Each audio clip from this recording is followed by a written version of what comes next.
So I just finished listening to the first War Doctor Begins box set from Big Finish. I was a little unsure about this at first, as I'm always a little unsure when recasting a character. It just seems weird usually, but I did figure that since this was supposed to be a younger version of the character, it maybe is not as jarring as, say, Tim Treloar playing the third Doctor. Of course, I've only heard excerpts of that, so I can't really judge it, but what I did here just seemed a little off. It's not that way in this case, though. Jonathan Carley is uncanny as the War Doctor here. If I didn't know it wasn't actually John Hurt, I would never have assumed it wasn't. He's got all the inflections and mannerisms down perfectly, and he's a very capable actor to boot. And so, no matter what you think of recasting as a concept, they could not have found a more perfect actor to play the young War Doctor.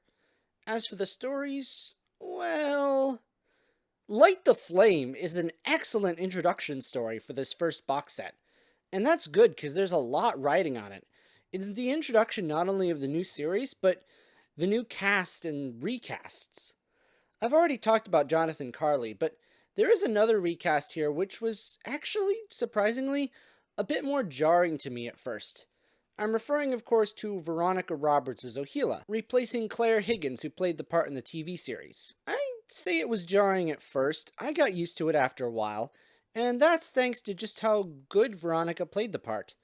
While it's not exactly the same voice, she really did make it feel like the same character. As for the story, it's not actually that complicated. Not a whole lot really happens, but that's okay.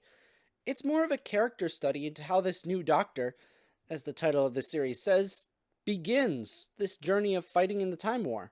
It's a very well written, well directed, and well acted character piece. And also one of the better sound designs I've heard in a Big Finish audio. There's parts, particularly near the beginning, which I found really impressive in that way. All in all, an excellent start to the box set. As for the next story, Lionhearts, well, this one's even better.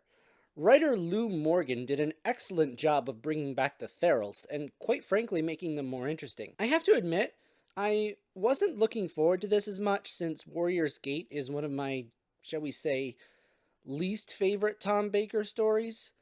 I always found it and the Therals, while they were an excellent makeup job, to be pretty boring. But this just goes to show that the idea of the Therals isn't boring, just the script. In my opinion, at least. But I'm not here to bash Warrior's Gate, but praise Lionheart for its very much not boring and pretty clever script. This series is doing a great job of what it says, exploring just who this new Doctor is. Without giving spoilers, there are purposely moments in here where you question how far this Doctor will in fact go to win the war. There's action, excitement, twists and turns, and it all leads to a very satisfying climax where you do find out just how far he will go. And speaking of satisfying climaxes, the box set really does end with another high. Shadow Squad is based on a terrifying but also very intriguing concept. The Daleks have discovered a new way to fight the Time War, and it's up to the Doctor and a secret Shadow Squad of Time Lords to stop them. And here we find out a lot more about who the War Doctor is and how far in fact he is willing to go. He's another really well written and well acted and kind of dark script at times. There's a bit of timey-wimey here too, but not Stephen Moffat's silly timey-wimey. It's not overdone and fits perfectly within the confines of this Time War story. Overall, I'd say this box set is without a doubt worth a listen. I don't know how they're going to top it with the next one, but I can't wait to find out. I'd give this box set a 9.5 out of 10. Well, till next week, take care.